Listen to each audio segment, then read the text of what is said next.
Today, we welcome board game designer Clint Warren-Davey, who is completing his latest title, 1 Hour World War II.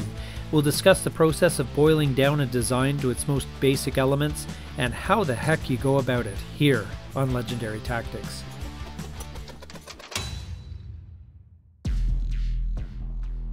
All right, well, Mr. Clint Warren-Davey, nice to see you again. Yes, nice to see you too. Nice It's to be been a little back. while. Yeah. And we were And it's chatting about Werewolf before, and now we have yep. 1 Hour World War II Yep. to discuss. Um, so from my understanding, I did have a chance to look through the rules briefly and to see the images. The board was very reminiscent of Twilight Struggle, actually, Mm, interestingly. But just thinking about kind of what you were trying to accomplish, and kind of boiling down an entire 6 year mm. conflict into 1 hour. How did you focus on the big stuff? Well, there's a couple of ways I sort of boiled it down. First of all, I better go into sort of the origin of this game because it's a couple of different ideas that came together. First of all, it originated as it was going to be a series of postcard games. So there was a postcard game design challenge that was run on Twitter last year and again this year, which was about making games that fit on I think, 5 by 7 inch postcard. And I had made a game for that challenge called ETO, which is European Theatre of Operations, about World War II in the West, 1944 to 45. And it's a game that plays in 15 minutes, has a total of 15 pieces, a map with 6 spaces on it, and submitted that. Some people liked it, got a bit of traction, and then someone suggested to me, "Oh, you could make a series of postcard games for the whole war. You could do one for the Pacific, one for the Eastern Front, one for the Mediterranean, one, and then this one you've got for the West, and then you'd have 4 postcard games that would together make World War II in total." I thought that's a great idea, and I started working on one of them. Um, and then I thought instead of making 4 15-minute postcard games, I could make one 1 hour game. And then I could fit it into the lessons that I teach at my work. I'm a history teacher. I teach a lot of military history. And I thought if I have a 1 hour quick, easy playing board game that can cram all of World War II into an hour, that's how long my lessons are. I can use it at work as well, and Perfect. it'll fit the postcard game market, and it might even fit the professional military market as well, which is what I'm starting to sell to with some other designs as well. So kind of Uh-huh. simple, accessible games that you can use for professional military education for say officers of brigade level and up. At places like the Australian Defence College or the Marine Corps University or any of those other defence institutions that want simple, accessible games. So then I started thinking if I can get this game that can cram World War II into 1 hour, I can have it as an educational game for the high school setting, educational for professional military education, and also a commercial mass market game. And it can tap into a lot of different markets for war games. And then I thought, how do I keep it to an hour? Well, I had the basis was already laid for that with the original postcard game of ETO, which lasts for about 15 turns, and each turn only involves each player doing one action. So I do an action, you do an action, we do that 15 times. Each action takes about 30 seconds. Um, Wow. so you crammed into 15 minutes. So I thought if I can make a game that has about 80 something discrete actions, and each action takes about 30 seconds. And by an action, I mean I move a piece to here, or I move something up and down on a track or whatever. On average, an action takes 30 seconds. If make a game that has about 80 of those, then I can cram World War II into an hour. So I just have to break down World War II into about 80 decisions, 80 actions. All right. So Wow. that that's the starting point. And that's that the design of the map comes into that, and the number of pieces and everything. But the starting point was it has to be crammed into an hour, and I have to stick to this limit of action. So the actions have to be very simple to resolve. Most of them are just moving a piece from one place to another, or a couple of pieces, or moving a cube up or down on a track, or something like that. But they you can resolve them in 30 seconds. The battles take slightly longer, but even the battles are very, very quick to resolve. So it averages out to being 30, maybe 45 seconds. And then the game plays between 80 and 87 actions in a typical game if it goes all the way to the end of 1945. So that's the starting point for the design, is Wow. boiling down World War II into a series of 80 something discrete actions by all the countries together. So, Japan has about 12 of those over the course of the game. They have 12 actions that they're going to spend. Yeah.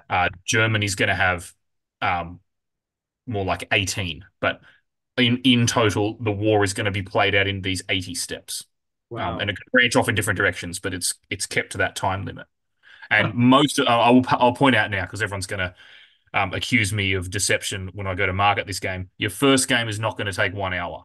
Yeah. In fact, your first couple of games are absolutely not. They're going to take about 2 hours Okay. when you're learning the system.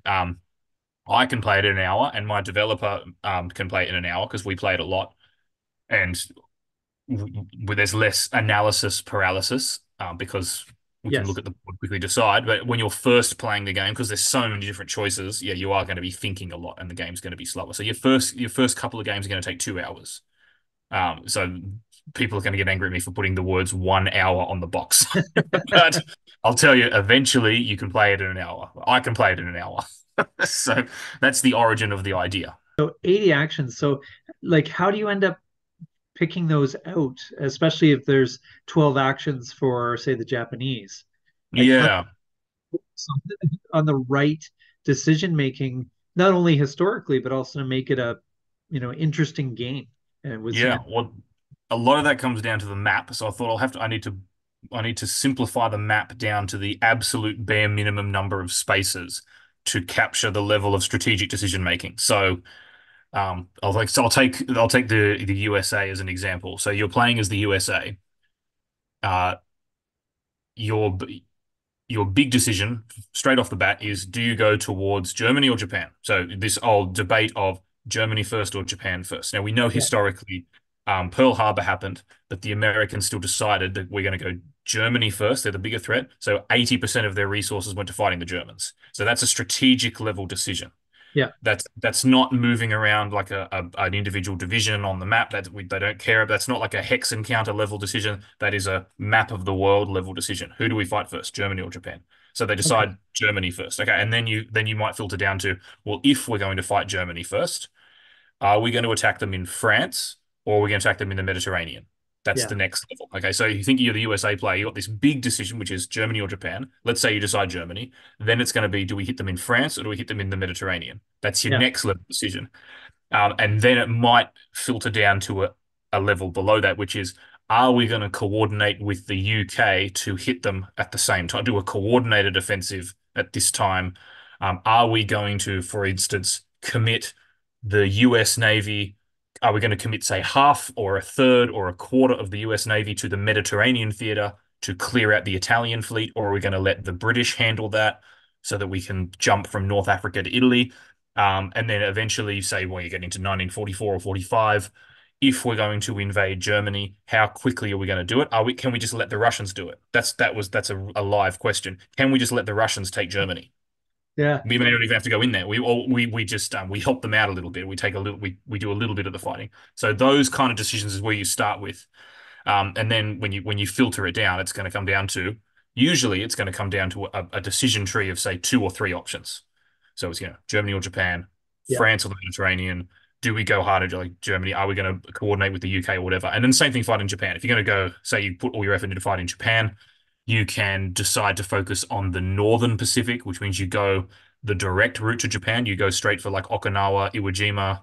Um, you start strategic bombing Japan. You try and build up for the invasion of the Japanese home islands, or do you go south, which is what the US did historically? They went south first, and Yeah. you contest the Solomon Islands and Guadalcanal and the Philippines, and you take this sort of triangle motion where you go down in the south and then you go up Huh. because there's more bases down the south, there's more land Yes. down there, islands and so on. So you've got that decision: do you go north or do you go south? Right. And then Huh. if you do go south, are you going to go for the Philippines or are you going to go for the South Pacific, like the area around Papua New Guinea and the Solomon Islands? You're going to go for that. And then within that, you might have some decisions like, are you going to invest your economy into naval aviation or just buying more fleets or buying more carriers or whatever? So there's a few little decisions like that. So those 80 actions are going to break down in roughly the structure I just described there. So the, Yeah. the USA might have something like 20 actions over the course of the game. And Yeah. then it's going to be, placing a fleet here, moving an army over here, upgrading. your naval aviation or your air force track, upgrading your build track, deploying an army to UK, doing D-Day. D-Day is an action. D-Day would be a combined UK USA action. They both spend one to do that. Likewise, the invasion of Italy would be a US action and a UK action. But if you step it out like that, you can imagine the USA fighting World War II in a series of 20 steps, at the highest level, Wow. at the strategic Yeah, of level. course. Yeah. Wow. So when you boil that down, and I'm sure you've worked this out, but can you have, if you made the right decisions and had the right luck or whatever, could the game play out exactly as it did historically? Yes. Wow. Yes, again. Yep. The game can just follow a totally historical narrative. There's Yeah. nothing. Yeah. It's if you make the identical decisions, the what Yes. the historic. Yes, you can do that. But of course, you're not going to do that because the Axis is not going to do that. The Yes. Axis is not going to make the same mistakes. So, for example, as Japan, you know that if you hit America and you do something like Pearl Harbor, the Americans are going to get stronger. So Yeah. you have a choice. You have in the game, you have the choice of just not attacking the Americans at all.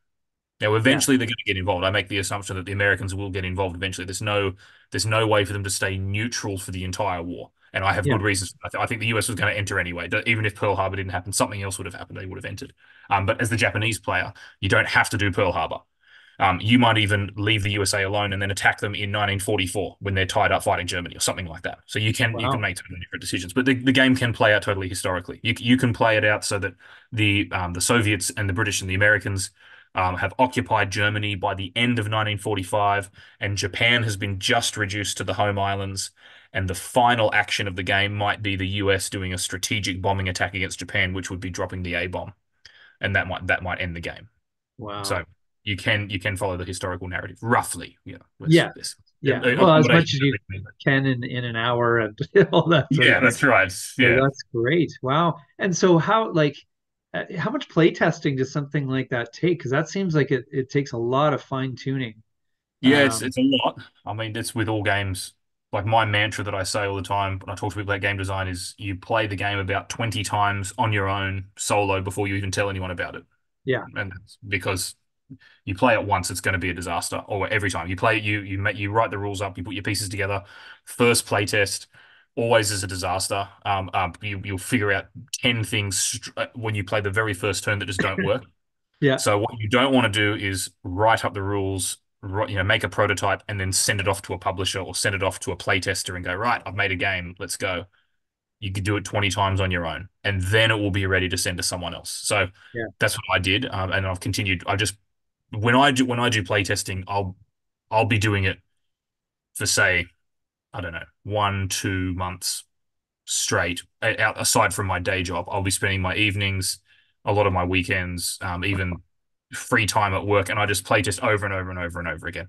And I just set up a Google Slides or a PowerPoint um, presentation on my computer, and I just make the game into a digital format. It's kind of like Tabletop Simulator, but I don't know how to use Tabletop Simulator, so I just use slides or PowerPoint. I just move little icons around, and I just do little screen clipping and cropping, and just get all the cards or the counters into a single PowerPoint slide, and just play the game like that over and over again. And then I can just reset it. I just have a Yeah. saved file, and I just reset it and just go over and over again. And that process is, yeah, like I said, 1 or 2 months of just doing that over and over again until I just lose count of how many times I played it. Just played it so many times. It's just in, and I was doing that with my developer for this one, Mark Wiley, who's in the US, and we were playing it together, like via WhatsApp. We were texting each other on WhatsApp and saying, "I'm going to go here, you're going to go there," and playing it on the computer.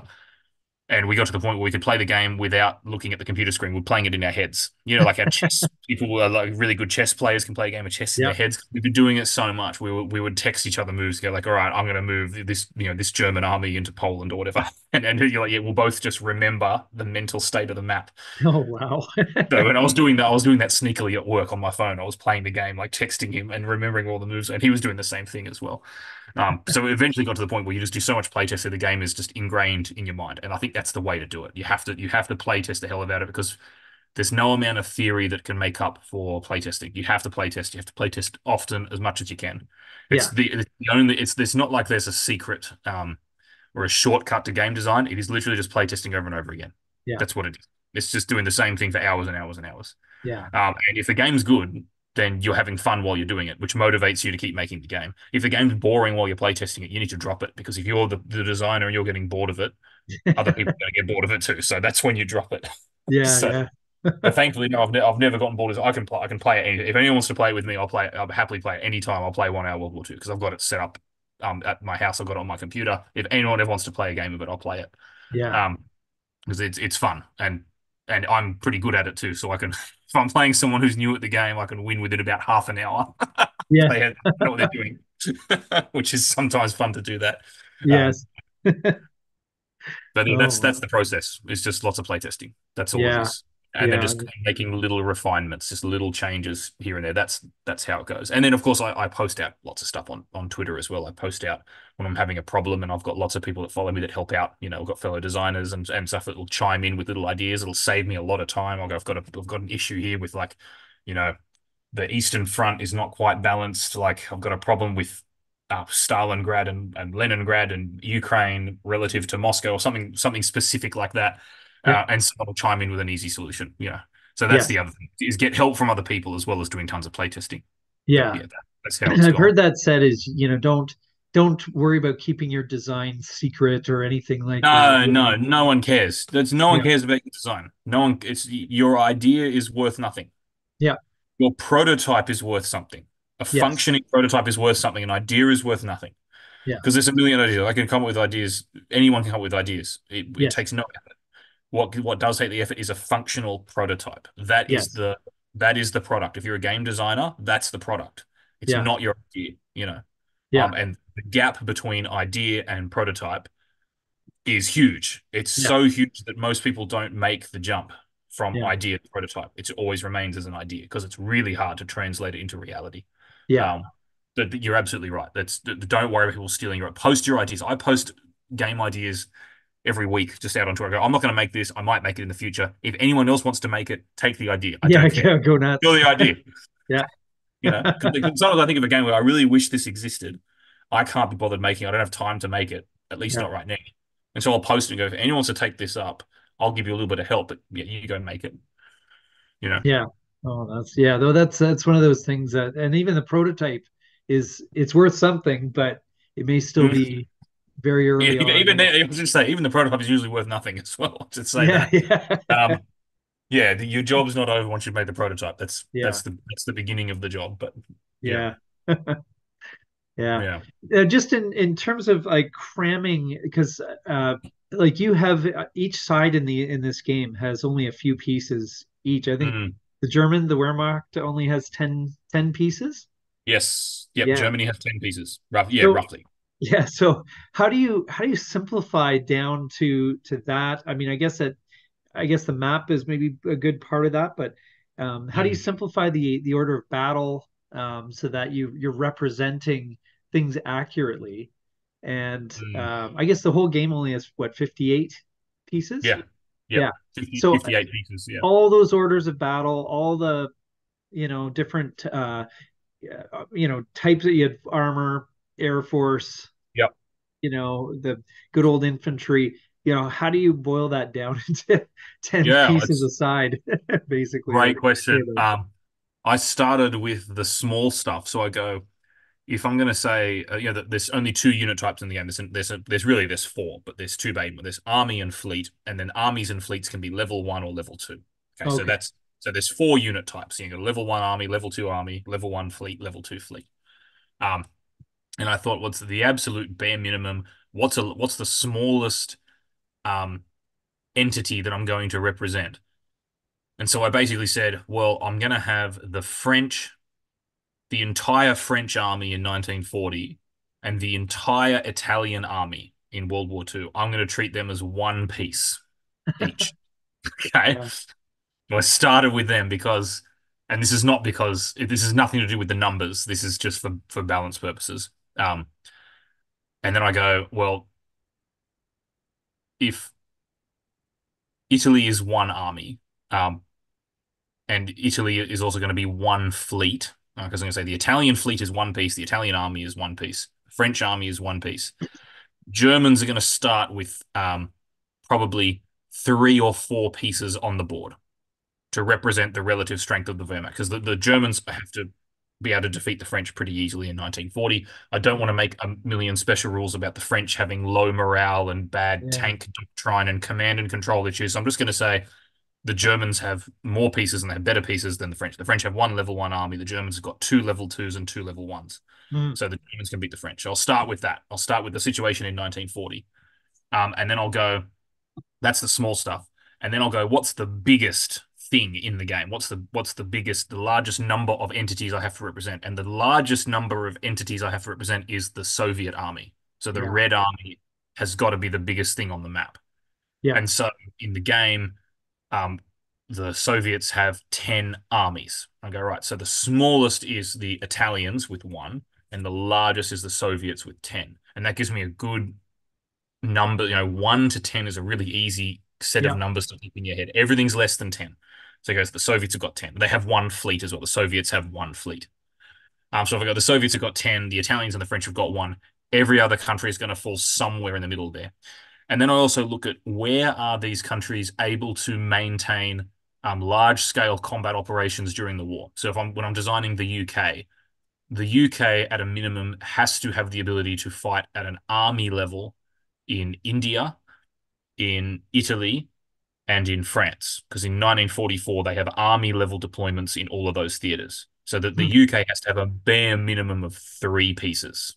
Right. If I was going to strip the game down to the absolute bare minimum, the UK has to have 3 pieces. Now, what's ended up happening is the UK has more like 5 pieces because they're doing a lot of fighting elsewhere. Like the fighting in France is not just one piece; it's going to be a couple of pieces because they have a lot of guys deployed to France and Italy and so on. But say the UK could have been boiled down to 3, ended up being 5. Yeah. Right, and then likewise, the Japanese need the ability to occupy China, occupy the Philippines, occupy Southeast Asia, and at least contest India while Yeah. still holding on to the Japanese home islands. There's 5. Yeah. They need 5 armies because they're fighting on that many fronts at army level, roughly, Huh. very. So, and then I think the German invasion of the Soviet Union, so Operation Barbarossa in 1941, in game terms, that would be Germany moving into the Soviet territory with 3 pieces. And you think at this Yeah. scale, so think the whole UK army around the world is 5 pieces. The whole Japanese army is 5 pieces. The Yeah. whole Italian army is one. The whole French army is one. Operation Barbarossa, the largest land invasion in history, is going to Yeah. be 3 pieces. Okay, Wow. and then I go, well, that makes sense because when the Germans invaded the Soviet Union, they invade with Army Group North, Army Group Center, and Army Group South. I go, Yeah. okay, so a piece is roughly a reinforced army group. And I go, okay, that matches up pretty well with what's going on in France because the Americans land in D-Day with an army group and the British land with an army group. They then reinforce it with another one each. So very roughly, if we say in the European theater at least, a piece is an army group. And then Yeah. I go, all right, we'll look at fleet operations. And the US Navy is fighting all around the world. And the US Navy still has fleets all around the world. But they basically have, at the highest level of administration, they usually have 6 or 7 fleets. Right? So the US has 7 fleets. Yeah. Um, the one that was doing a lot of the fighting in the Pacific theater, say around Okinawa and Iwo Jima, was the US Fifth Fleet. Hmm. So what I've done, and not all the fleets are at full strength all the time. They get rotated in and out and so on. But so I said, okay, the US has got sort of 6 or 7 fleets. The US Navy in the game is going to be 6 pieces, six Wow. fleets, straight up. Yep. So Yeah. that actually works. It works at the gameplay level. Okay, so they can operate. They can have a fleet in the Atlantic, maintaining their supply line over the UK. They can Yeah. have a Mediterranean, sustaining their Mediterranean operations. They can have a fleet in sort of the North Sea, or rather connecting England to France. So what the ships that they need to land on D-Day. Yeah. They can have a fleet in the North Pacific, fighting around Okinawa, Iwo Jima. They can have a fleet in the South Pacific, and they can have a fleet around Hawaii, or what I've called the Eastern Pacific, which is the zone of the Pacific Yeah. that would have Guam and Midway and Wake Islands to the US occupied zone. So if you break it down to those 6 locations, the US can operate at the full span of its fleet capacity historically with 6 pieces on the game map. Yeah. That looks fine. So there you go. In the game, a fleet a naval piece is a fleet, and then an army is roughly an army group. Yeah. And it gives each nation the ability to fight on all the fronts they were historically fighting on. And it works out. Now, I've had to fudge the numbers a lot. Like anyone who's a military history buff is going to look at my numbers and go, "Oh, you've got it wrong. There's more Yeah. here." Go, yeah, Get ready for those. I Get know, ready I for know. those So criticisms people are are going to coming. hear me say, "Oh, a piece is an army group," and they go, "Well, the Japanese didn't have a full army group in the Philippines." Yes, I know. There has to be some abstraction made, but I've said, very, very roughly, an army piece in the game represents that country's ability to fight large-scale combat operations in that theater at that time. It doesn't mean it's necessarily a corps, an army, or an army group or whatever. It just means they can sustain large-scale combat operations in that theater if they have a piece there. Yeah. So, yeah, it's abstracted, but roughly it works. Yeah.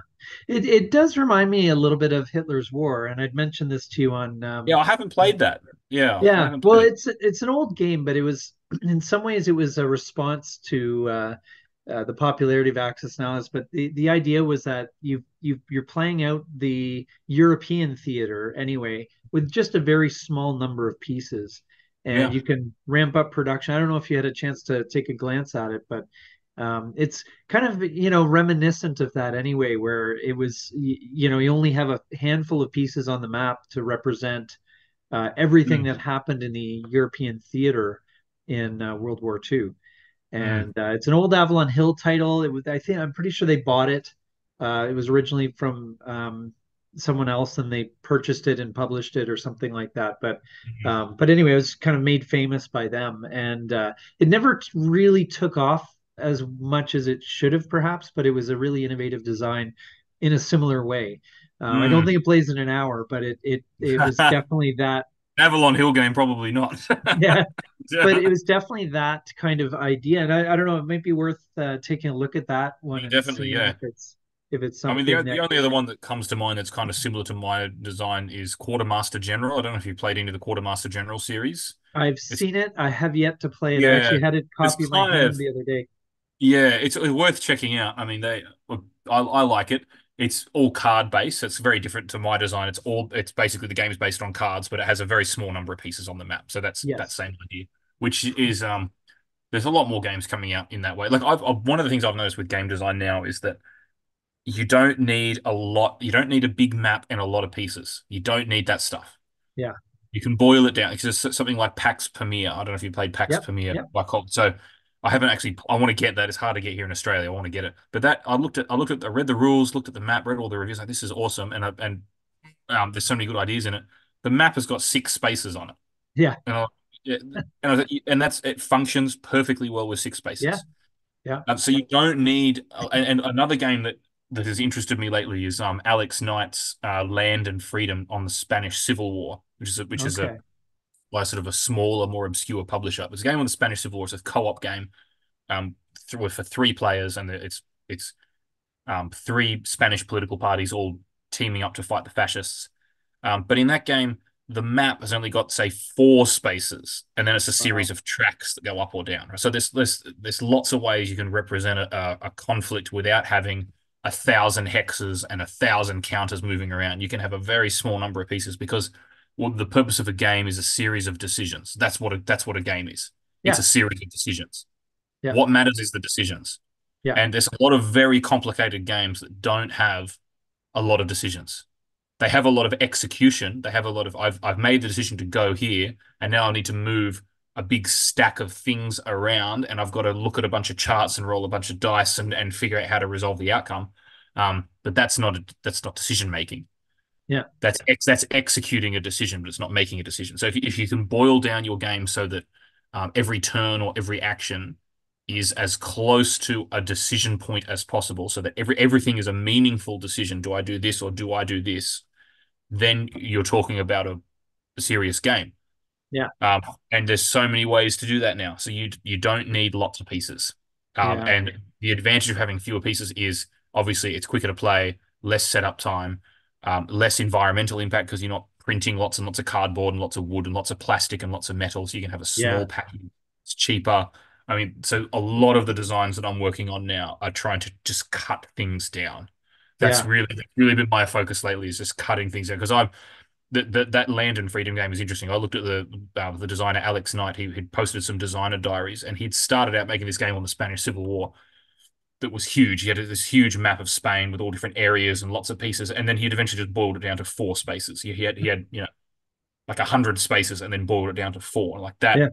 I love that. I love that kind of design process of just Yeah. cutting things down, drilling down to what are you actually representing on the game board. So Yeah. that's the direction a lot of my designs are heading in now. They're heading It's away from complexity and more to just boiling it down to a series of decisions. yeah, it's more like Hemingway's style instead of Dickens or something like Yeah, that. yeah, yeah. It's and I guess there's merits to both because I know people used to brag about, hey, we got 500 counters in this game, and the map is 6 foot by 10 foot, and Yeah, you see, can no one advertises a game like that anymore. Have you noticed? Like no, that's it's very rare to see that. I mean, you might get something with like War Room, like Larry Harris has released War Room, which is it's a big game. It's got a big circle map, but that's more about the production value. That's because it's a nice looking map. It's not because it's just sheer volume of stuff in the box. yeah, Um, I mean, you get that with some Kickstarters now. It's more in the oh I guess yeah, and stuff. that's Yeah, big there's a big lot on of Kickstarters that are all Kickstarters. about we have lots and lots of stuff in the box. Like, I don't care. I don't care about the stuff. I don't want to pay $300 for lots of plastic and metal. I want what's the game about? What is it? What are the decisions I'm making? And you Yeah, still you've got to have good graphics. You have to have good graphics, but um, there's way simpler ways of doing it, and especially for war games, because war gamers have been used to having cardboard counters and paper maps. We don't care that much about graphics. You're selling to war gamers. We're happy with pretty yes, basics. yeah, We yeah, don't need plastic models. We don't need you know all this kind of stuff like metal mech walker things, and we don't need a huge amount of the production value. But we're happy with focusing on the meaningful decisions. I think that's what we're trying to aim at with games. yeah, So anyway, yeah, that's the point of 1 hour, and you'll see in the files that I sent you through, and then hopefully I have some images up on this video that yeah, um it's it's a map. It's 58 counters. There's no dice. There's no cards. There's yeah, a person has a player aid which tells them what they can do each turn. That's it. yeah, and Very, very simple. 31 spaces. 31 spaces on the map. That's Yeah. right. Now, speaking uh, of um, of Larry Harris with Mm. Axis and Allies, because I understand that this game came from your Yeah, complicated relationship with Axis and Allies. that's the other part of the origin story for it is that yes, I do have a love-hate relationship with Axis and Allies. Axis and Allies is a big deal for me. It's the first real board game I got into. I started playing it in high school. Um, like I love it. I still love it. I play it all the time. I do big game days where I have lots of friends over. We play Axis and Allies. I play the big global 1940 edition, which is the two maps put together. Yeah, Um, it's got tons of colored plastic. Looks amazing. It's just the best looking World War II game when it's all set up. So I don't want to give people the wrong impression here. I love Axis and Allies. I'm going to play it forever. I love it. I also hate it though. That's and so I wanted to do with 1 Hour World War II is take what I love about Axis and Allies and get rid of all the stuff that I hate. So the things that I don't like about it, and this is not just me. Everyone who plays it will have very similar gripes with the game. You go on the Axis and Allies forums, and there's just endless threads of people complaining about the game and how badly designed it is, and just roasting Larry Harris for making this abomination of a game that somehow has made him very wealthy and sold thousands of copies. And people are going, "This is such a stupid game," um, but it's there's a few things wrong with it. First of all, the play time. If you're playing the victory conditions as they are written in the rule book, the play time is ridiculous. If you play Axis and Allies properly, and I'm talking even the global 1940 or even the original, um, to do it properly, you need about 16 hours.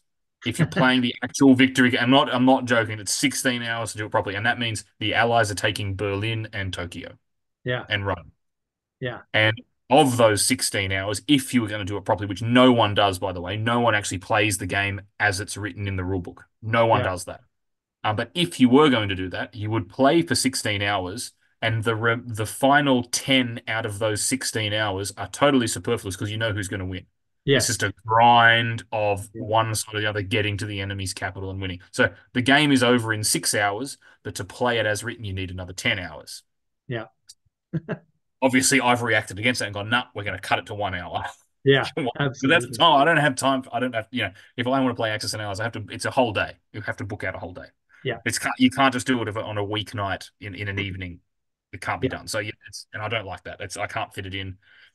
So that's the first thing is the playtime, and related to the playtime is the victory conditions, Mhm. which is taking an enemy capital, which I still have in 1 hour World War II. I still have that as a victory condition. Take two enemy capitals and you win, but it's actually attainable. You can do Yeah, that within the hour. So much of Axis and Allies is just an endless grind of just rolling tons of dice, and you know who's going to win. It's like by the yeah. time you've played for 6 hours, you know who's going to win. It's just Yes. this dragging on because you've got to actually get to Berlin. So that's why everyone who plays the game competitively uses tournament rules, or they use house rules of some kind, and they just go, no, there's a totally different set of metrics that we use to see who's winning. And I thought you couldn't get away with that now. If you released a game now, like you Mhm. ran a Kickstarter and you got backers and you said, right, we've got this awesome game coming out. The only problem is it goes for 16 hours and the final 10 hours are superfluous. People go, no, you can't do that. You can't. Yeah, Cut it down to 2 hours or 3 hours so we can actually play it. So that's one issue. And then the other issue I have with Axis and Allies, it's two issues actually, is there's no supply rules and there's no strategic movement. So the movement rules, it just feels wrong. So it's like there's no supply lines, so there's no possibility of cutting the enemy supply lines and having them isolated. You can have a British force operating in Persia with no connection to any kind of supply node or whatever. It's just operating on its own. It's totally fine. yeah. There's no oil or anything like, which is fine. I get it. It's You're just the game. sending that one rogue tank to just Yeah, conquer. that's right. Yeah, like Uh, one Japanese tank that goes from Siberia to Moscow on its own, yeah, just yeah, like kind of stuff. It just looks dumb on the map because that couldn't happen. And then also there's no strategic movement. So there's no yeah, rail movement. There's no strategic redeployment of forces around the map. So the Soviet infantry that start the game over in Siberia, they have to walk to Moscow one step space at a time, and every turn is supposed to be 6 months. So it actually takes them like 4 years to go from Siberia to Moscow. I'm like, come on, this is a bit surely just have a railway line in there or something. It's yeah, just very, very silly. And of course, people have made house rules to fix that. But I bring this up because Axis and Allies is probably still one of, if not the most popular World War II board game. yeah, So people know it, people play it, and it's got so many problems, and there have been many attempts to fill the void. So to have an accessible, easy playing World War II strategy game, like a proper beer and pretzels game that you can play with your friends, and it's not too serious. It's not like a big, you know, lots of CRTs and hexes and counters. There's been lots of attempts to fill that void, but none of them have actually taken off.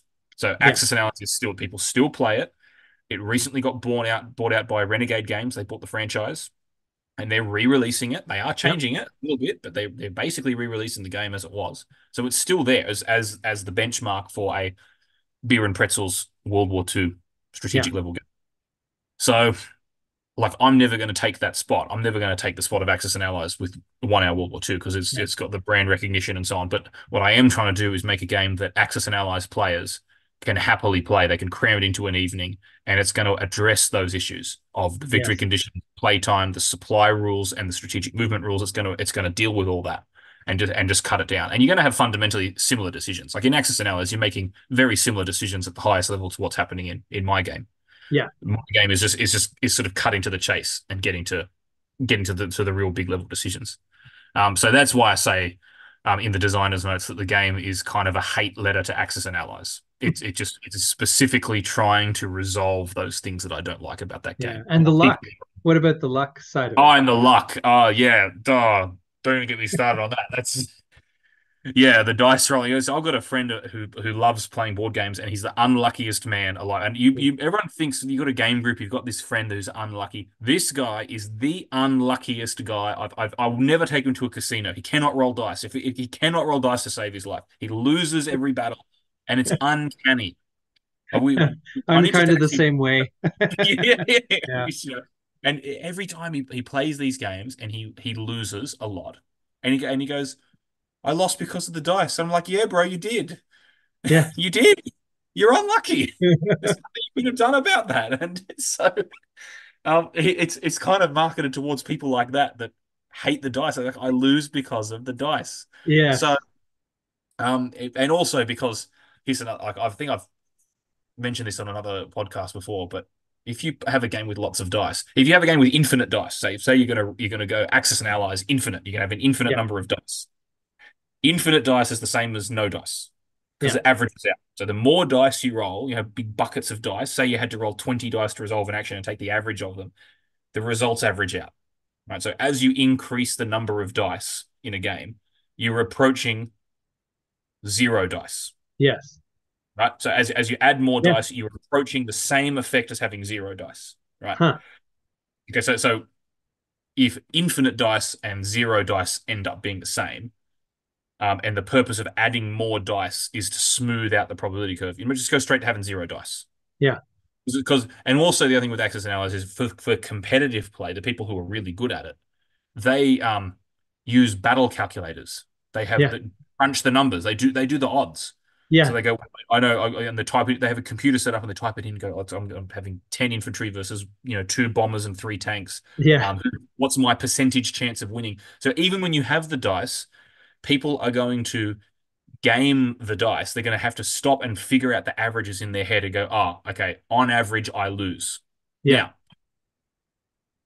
it's the advantage of dice is you have those dramatic reversals of fortune. Like when Yes. the odds are not, odd chances are I'm going to win, then I lose. Your little one infantryman have managed to hold off all my panzer divisions or whatever in the Battle of the Bulge. That's cool. I Yes. like that kind of stuff. Do I still have dice? Okay, I didn't drop dice entirely, and I don't hate dice. I don't hate random number generators of any kind. Yeah. But it's limited. So the most you're going to, in 1 hour World War II, in a battle, you're going to roll one dice. On a 6, you get +2. 4 or 5, you get +1. 1, 2, or 3, you get +0. Yeah. Now, these numbers, 0, 1, or 2, that doesn't sound like much, 0, 1, or 2, but keep in mind an army is 1. Yeah. And like I said, that German invasion of the Soviet Union, Barbarossa, biggest land invasion in history, is going to be 3 pieces moving in. Yeah. So you managed to roll, say, those 3 pieces of attacking 1 Russian infantry, and that Russian infantry manages to roll a 6 and get +2. Okay, now you're Yeah. seeing there is a dramatic reversal of fortune. It's possible to do that. Now Yeah. it's not going to happen very often, but you can have those moments where a single dice roll can decide the game, which is fine. That's Yeah. not a problem. And if you don't like that, I have optional rules in the back where you can just drop the dice entirely. You can play the game without the dice. You can just drop that. Yeah. And there's no bonus. So you just count up the numbers, and then it's based on your commitment of reserves. You can commit reserves to boost your Yeah. score, Yeah. which is the main decision point in the battles is how many reserves you're going to commit. But yeah, it's the dice are not going to decide the game, Mhm. and that's deliberate. And I Yeah. play usually without the dice. I play the dice-free variant, which is an optional rule. Yeah. That's how, yeah. Huh. So that's how I arrived at that decision. It's not just because I hate dice and I think dice games they're fine. But again, if you're drilling it down to the decisions, all the dice are doing is making you take longer to make a decision because you're just crunching numbers in your head. That's all you're going to calculate the averages. So Yeah. that out, you get straight to the decision making. Yeah. Well, that's neat. And other aspect of your game that's kind of interesting is that, and maybe the lack of dice actually adds to this, is the lack of downtime that Yeah.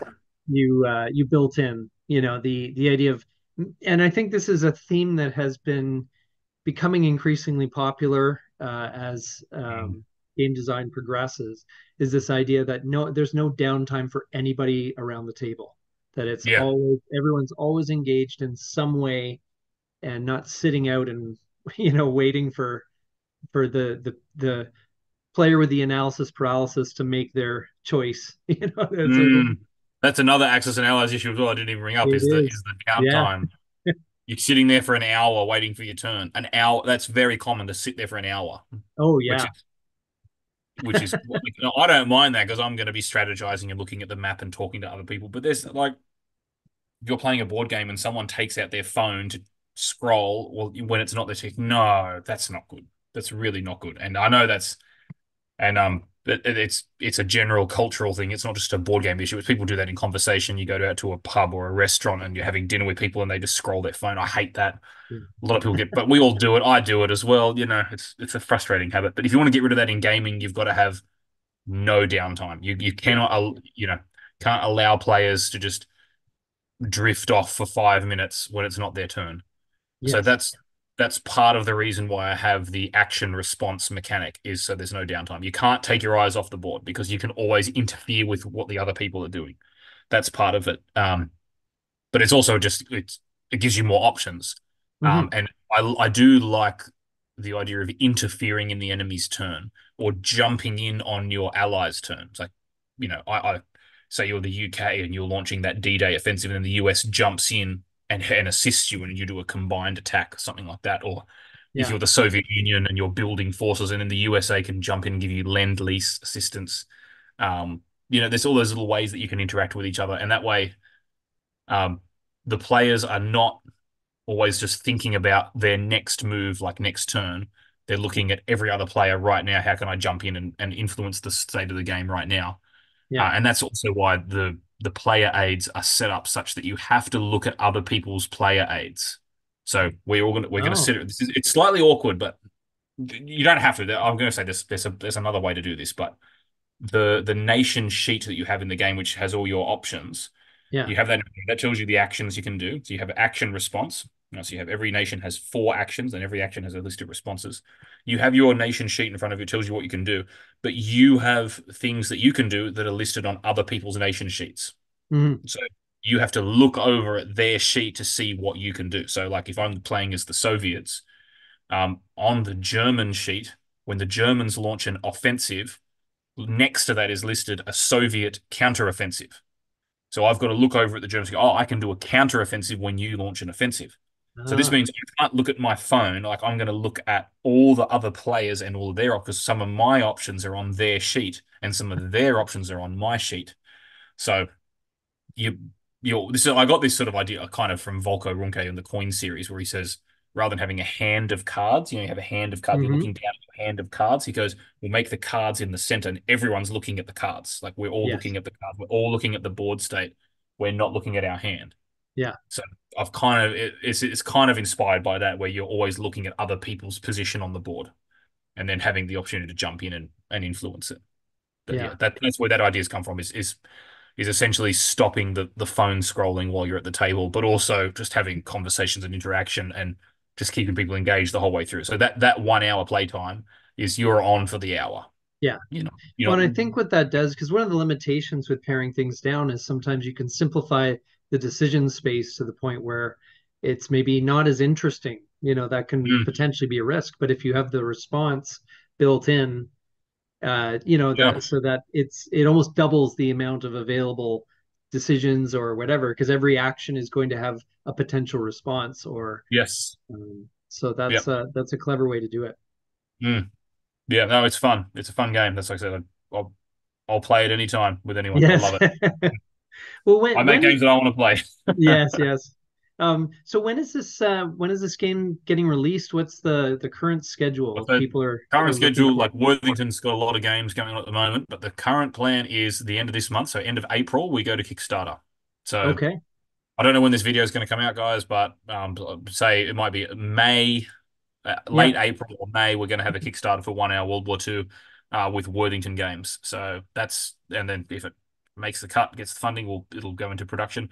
And then if it's successful enough, I have plans for a whole series. So Wow. the next one will be 1 hour World War One, and then 1 hour American Civil War, then 1 hour Napoleonic, and so on, basically going back in time, or even forward in time. I actually do want to do a 1 hour, say World War Three, but like a future war, Yeah. because it would Interesting. map on very well for that. But yeah, so I do want to eventually want to turn it into a whole series. But the plan is we do Kickstarter with Worthington Games end of the month or next month.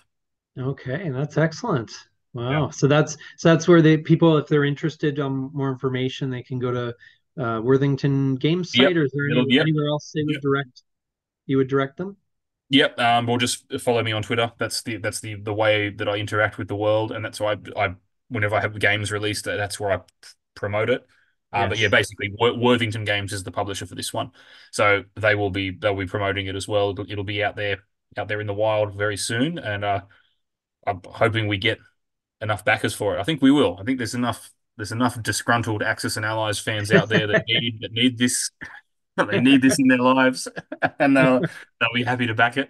But if you're a World War II gamer of any type, whether you like hex encounter, you like the dudes on a map, whether you like tactical or strategic, or whatever, there's room on your gaming shelf for this title. I'll tell you, it's one you're going to want to have. If you want to have friends over, play, 2 to 5 players, you can play it in an hour, you play the whole war.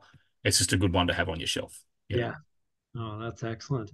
Well, Yeah. thanks so much for joining us and for sharing all this great info about this game and your design process. I always love featuring that on our channel to Mm. know kind of the story behind what the thought process that goes into these games that are because we only see the finished product and we don't always get to know the what the Yeah. thinking and the approach that went into it. Well, that's the good thing. I post all the time about the design process on my Twitter account that I'm just every time I have an idea or I hit a snag in the design process, I just post about it. So people are seeing how the sausage is made. They're Yeah. explaining that you don't want to see how this it's with game design, people do want to see how it's made. There's a lot of designers' diaries and designers' notes. I love all that kind of stuff. So no, Yeah. I like keep telling people how the process works. And Yeah. and if there's any newer designers out there that need help with their designs, hit me up. I'm glad to help you. Like happy Yes, to I help out can you. confirm you're very active on Twitter Yeah. or X as Yeah, it's or called X. now. Well, yeah, Yeah, I'm going to call it Twitter. I don't I know. care. I think Thanks. everyone still does. Yeah. That's excellent. Yeah, thanks again. No, All no right. worries.